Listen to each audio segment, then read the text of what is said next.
For thousands of years, humanity has looked to the heavens and written stories of gods. Ancient texts speak of divine beings who created mankind, who taught us civilization, and who promised to return. But what if these weren't stories at all? What if they were historical accounts of something far more extraordinary?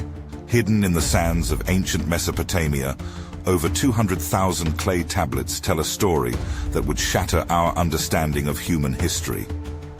They speak not of gods, but of beings called the Anunnaki, those who came down from the heavens.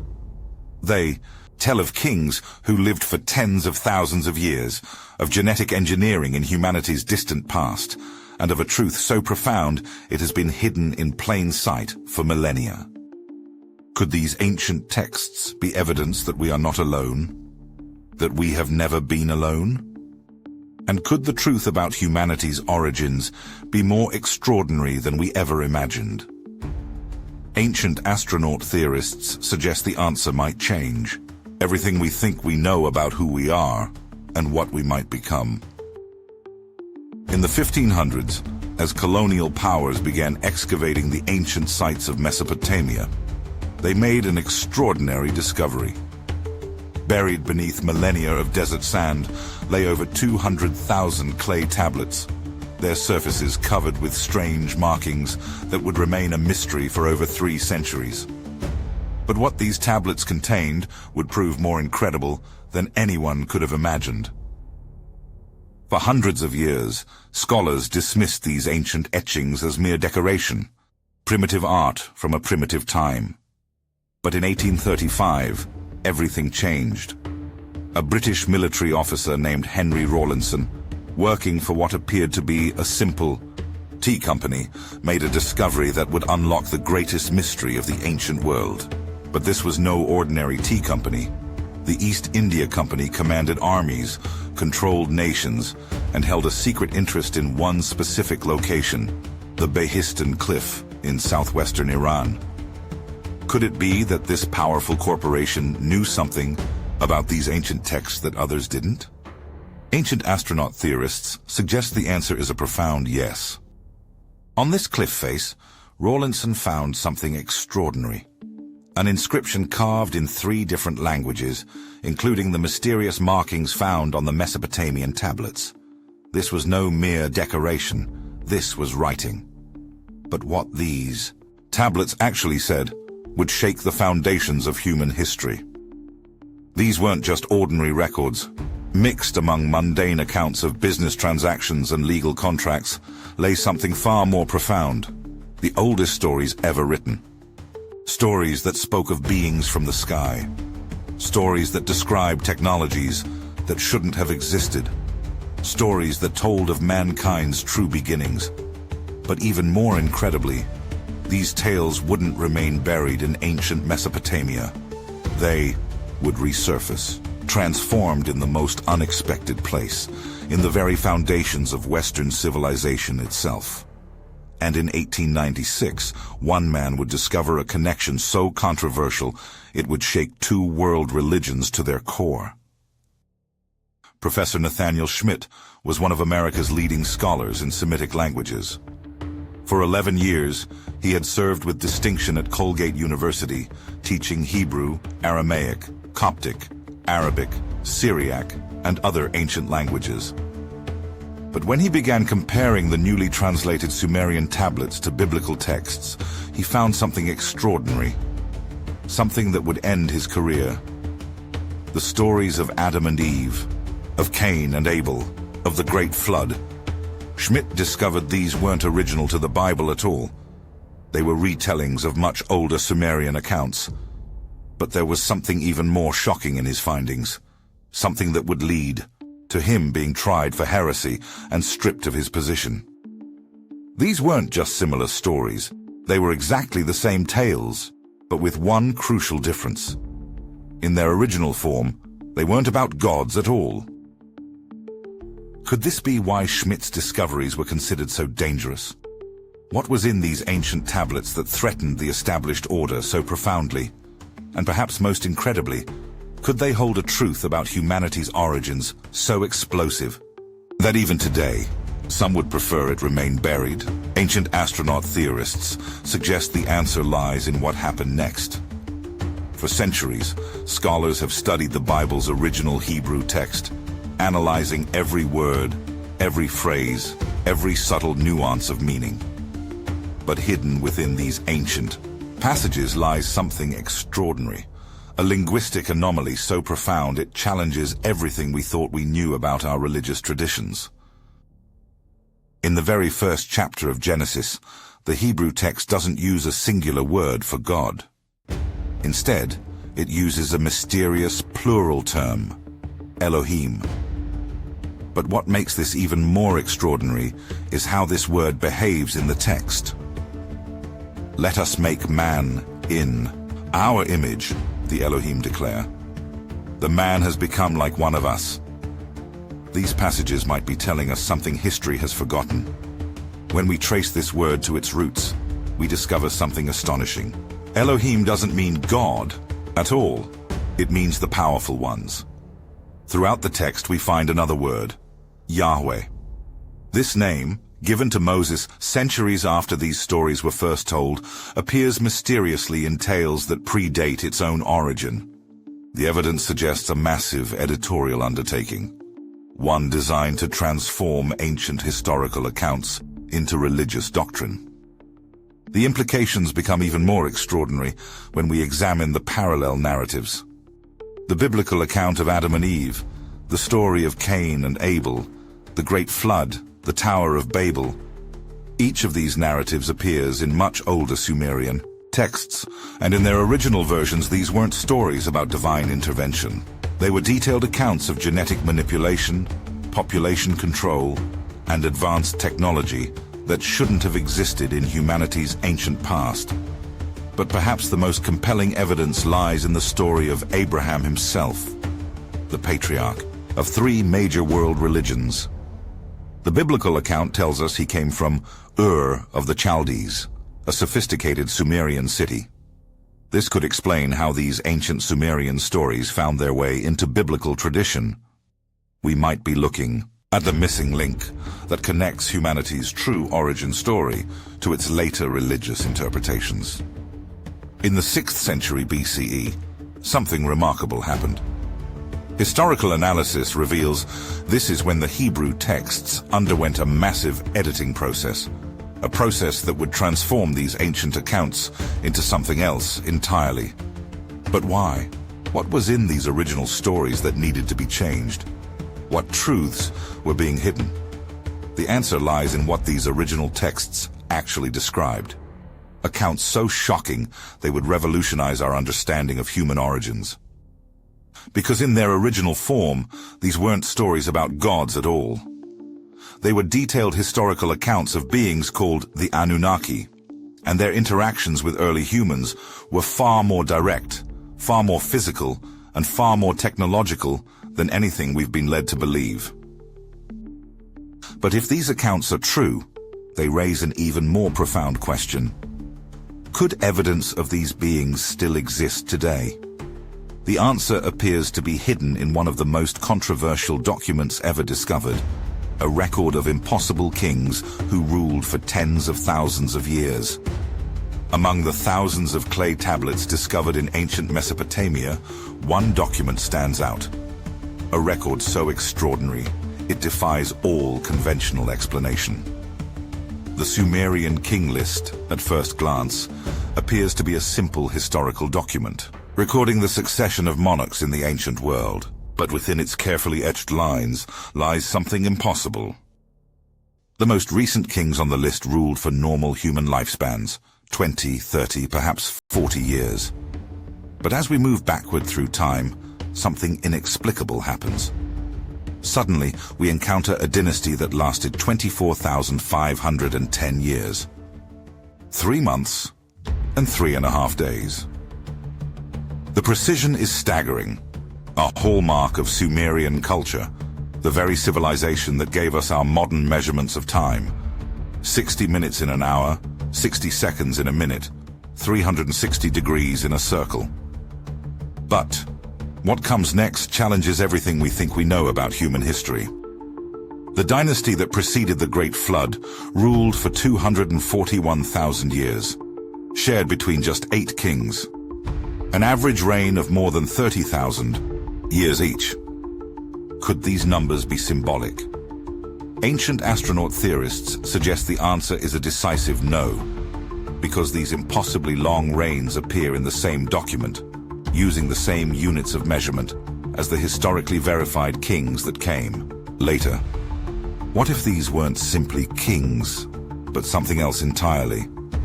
The list speaks of one ruler in particular, a mysterious figure named Gilgamesh, described as part human and part god, a hybrid being.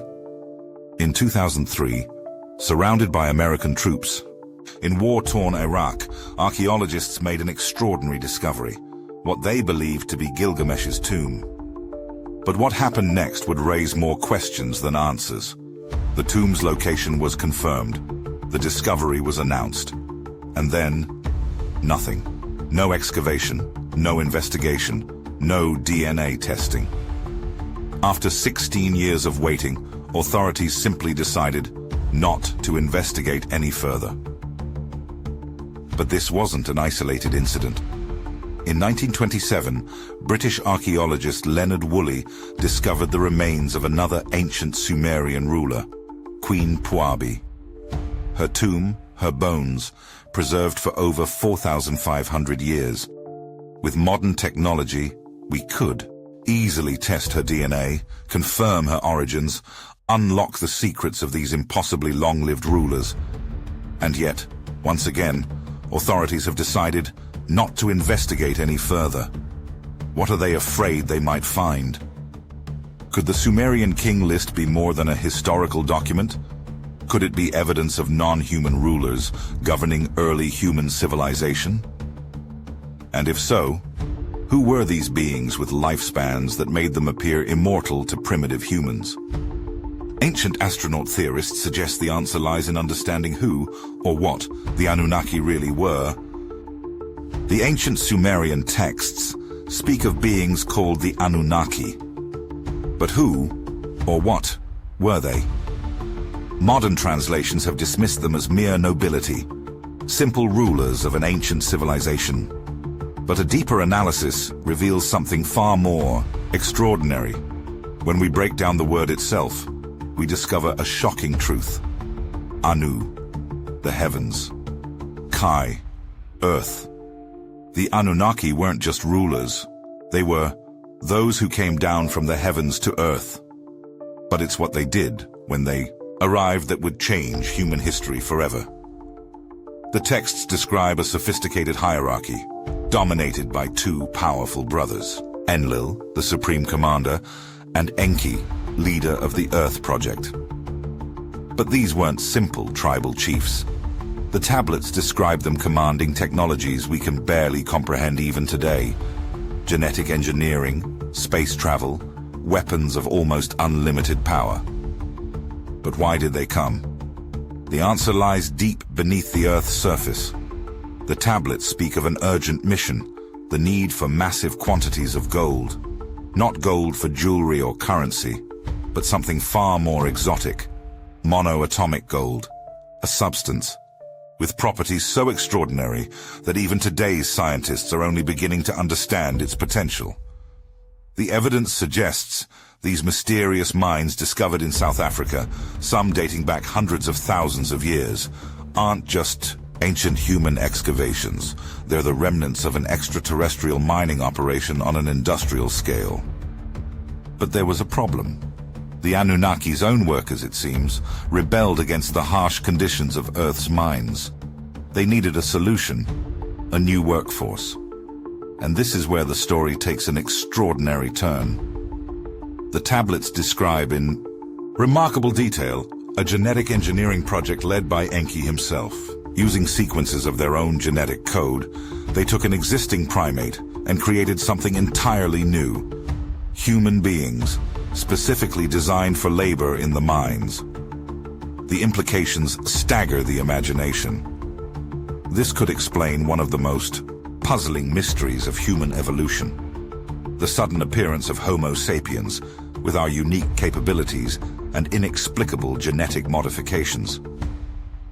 We're looking at nothing less than the true story of human origins, not as a natural evolution, but as an engineered workforce. The story doesn't end there. The texts speak of a fundamental conflict between the Anunnaki leadership. Enlil, seeing humans as mere tools, implemented systems of control, economic structures, legal codes, and rigid hierarchies designed to keep humanity firmly in its place. But Enki, the chief engineer of the human project, had other ideas. This cosmic struggle might explain the conflicting accounts in our ancient texts, some depicting the gods as cruel taskmasters, others as nurturing teachers. The pattern of control was comprehensive. The Anunnaki established the first banking systems, introduced the concept of debt and interest, created legal frameworks, and implemented sophisticated measurements of time. The very same systems that still control human civilization today. They weren't just mining gold. They were mining human labor itself, creating systems of control so sophisticated they would outlast their own visible presence on Earth. But perhaps the most profound question is this. If we were created as a workforce, engineered for obedience and labor, could there be more to our potential that was intentionally suppressed? The banking systems, the legal codes, the very way we measure time itself, these might be the lingering chains of our ancient enslavement. And if the Anunnaki came for Earth's gold, for this mysterious monoatomic substance with properties we're only beginning to understand, did they ever really leave? The answer might lie not in ancient tablets, but in our own DNA. A code that could contain the truth about our origins, our purpose, and perhaps our destiny. The story of human origins has puzzled scientists for generations. Why did Homo sapiens suddenly appear with dramatically increased brain size, sophisticated tool use, and complex language abilities? Why do we have 223 genes that appear nowhere else in the human evolutionary tree? The answer, hidden in ancient clay tablets, is both shocking and profound. The Sumerian tablets describe something remarkable. A genetic engineering project on an unimaginable scale. The Anunnaki weren't just scientists, they were master geneticists who had perfected the art of DNA manipulation over perhaps millions of years. Through countless attempts, failures, and refinements, they combined their own advanced genetic code with that of early primates. But this wasn't trial and error. This was precise, calculated engineering by beings who understood the very language of life itself. The tablets speak of multiple versions, each more refined than the last. The first humans were sterile, like mules. The next could reproduce but lacked essential abilities. Finally, they created what the tablets call the Adapa, the model of our current human form. But embedded within this success was something sinister, deliberate limitations woven into the very fabric of our being. Our engineered constraints were comprehensive and devastating. The tablets speak of limited lifespans. Humans originally lived for thousands of years, until the Anunnaki encoded cellular degradation into our DNA. They created sleep cycles to limit our consciousness. They engineered our pineal gland to calcify with age. Cutting off what the tablets suggest were vast psychic capabilities. They limited our DNA's ability to repair itself, ensuring we would age and die. They even restricted our ability to use both hemispheres of our brain simultaneously, a limitation that might be hiding incredible mental capabilities. But the Anunnaki's control went far beyond individual limitations. When their human creation began to multiply too rapidly, they engineered a global catastrophe, the Great Flood. The tablets describe advanced technology being used to melt the polar ice caps, raising sea levels worldwide. But this wasn't a natural disaster. It was a carefully calculated reset of their human experiment.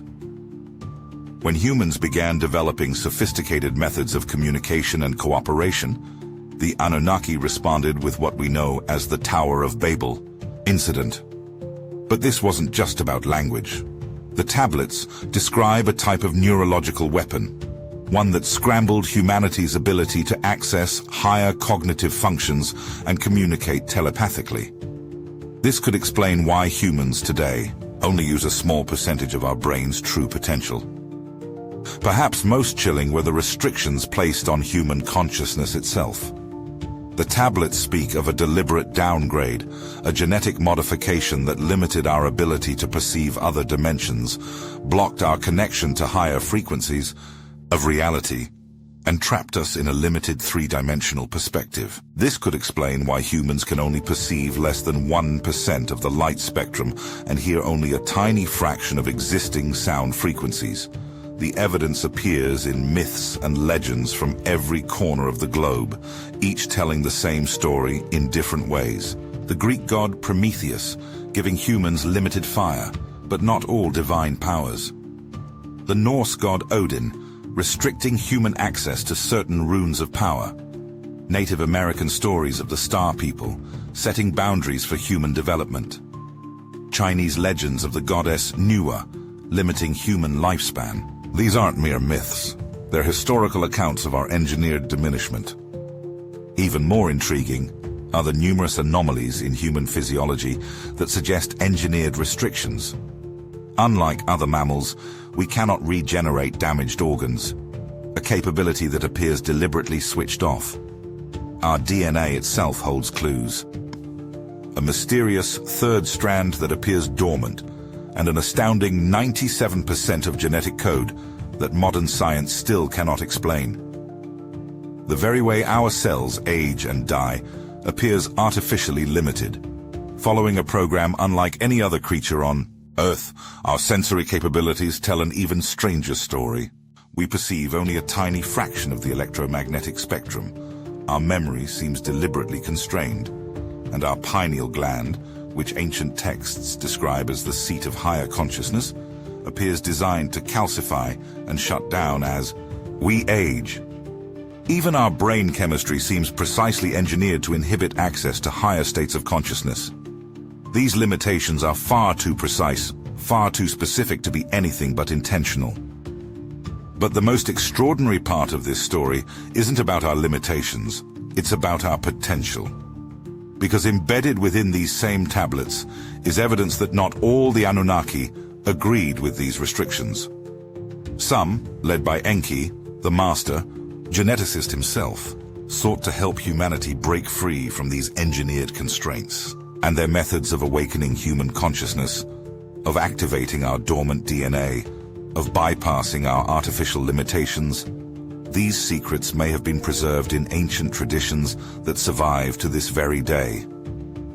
The implications are staggering. If these ancient accounts are accurate, then hidden within our own DNA lies dormant potential far beyond our current capabilities. The question isn't whether these abilities exist within us, but whether we're ready to reclaim them. If the Anunnaki engineered humanity with deliberate limitations, could there be ways to break free from these ancient constraints? Evidence suggests that scattered throughout human civilization are sophisticated technologies of consciousness, hidden in plain sight for millennia. Throughout the ancient world, we find extraordinary techniques for expanding human awareness. In Greece, the Eleusinian mysteries centered around a mysterious substance called kykeon. Initiates who drank it reported experiencing other dimensions of reality, accessing universal knowledge, and developing abilities that seem impossible by today's standards. But what if these weren't hallucinations? What if this careful combination of ingredients was designed to temporarily deactivate our engineered barriers to higher consciousness? The evidence becomes even more compelling when we examine the precise breathing techniques preserved in ancient yoga traditions. Practitioners of pranayama breathing report spontaneous activation of dormant brain regions, leading to abilities that defy conventional explanation. Some masters of these techniques demonstrate control over autonomous bodily functions, the ability to maintain consciousness during sleep, and even the capacity to generate internal heat. abilities that shouldn't be possible given our supposed biological limitations. Could these breathing patterns be deliberately designed to bypass our genetic restrictions? In China, advanced practitioners of Qigong and Neigong report even more extraordinary phenomena. The ability to sense and manipulate subtle energy fields.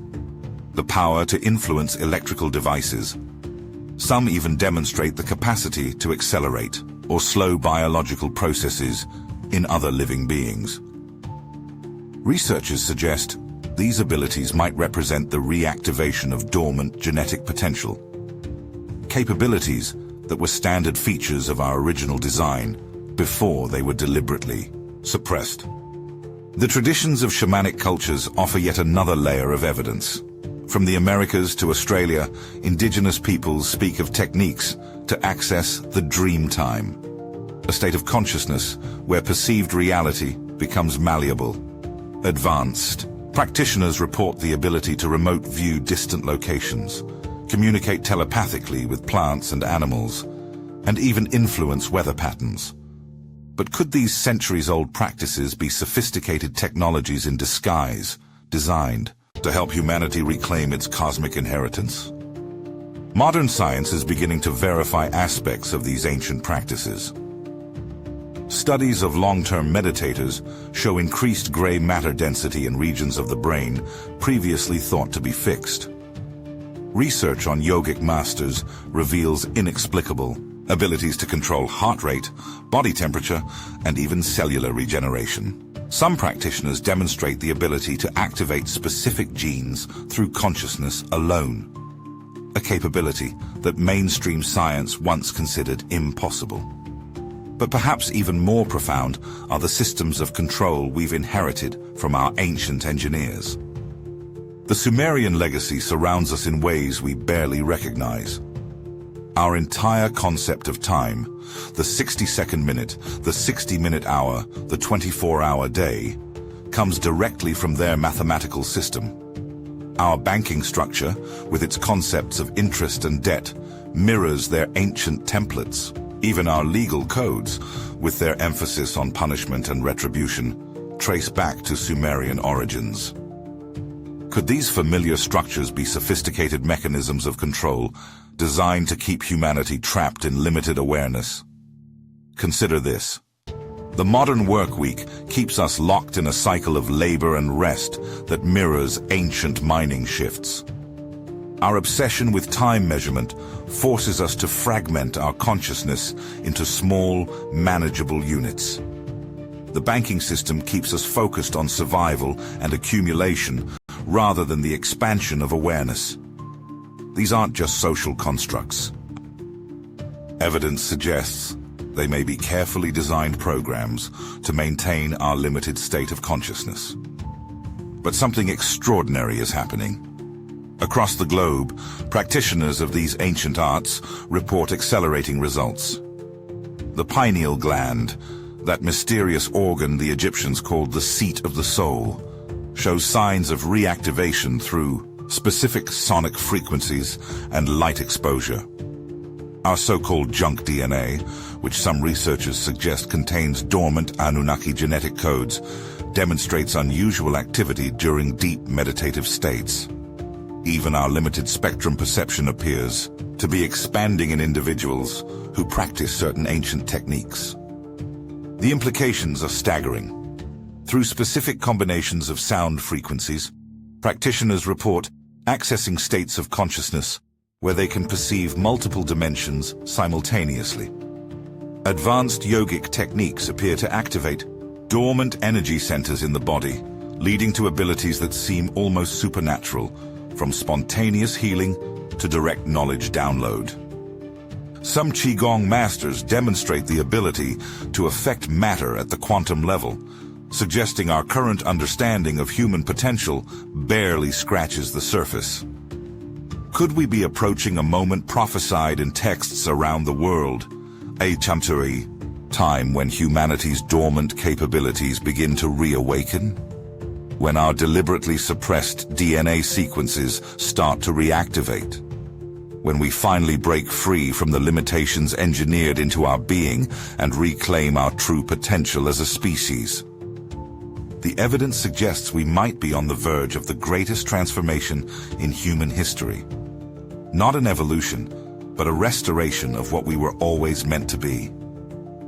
The question that remains is not whether these abilities exist within us, but whether we're ready to reclaim our full cosmic inheritance. Are we prepared to become what we were originally designed to be, before the limitations were put in place? The answer, hidden in practices preserved for thousands of years, might revolutionize our understanding, not just of what we are, but of what we might become. As we look back across the vast expanse of human history, a profound truth emerges. We are not who we were told we are. Our origins, our potential, our very purpose on this planet, all of it may be far more extraordinary than we ever imagined. The evidence lies scattered across our world, in ancient tablets, in our sacred texts, in our DNA, and perhaps most tellingly, in the very systems that still govern our lives today. We are looking at nothing less than the fingerprints of our creators, the remnants of an extraterrestrial intervention that shaped not just our past, but continues to influence our present. But perhaps the most profound question isn't about our origins at all. It's about our destiny. If we are indeed the product of advanced genetic engineering, if our current limitations were deliberately programmed into us, then what might we become if we break free from these ancient chains? The answer may lie within each of us, waiting to be awakened. Are you ready to reclaim your cosmic inheritance? Leave your thoughts below. What abilities do you think lie dormant within your DNA? Have you ever experienced moments of consciousness that seem to transcend ordinary human limitations?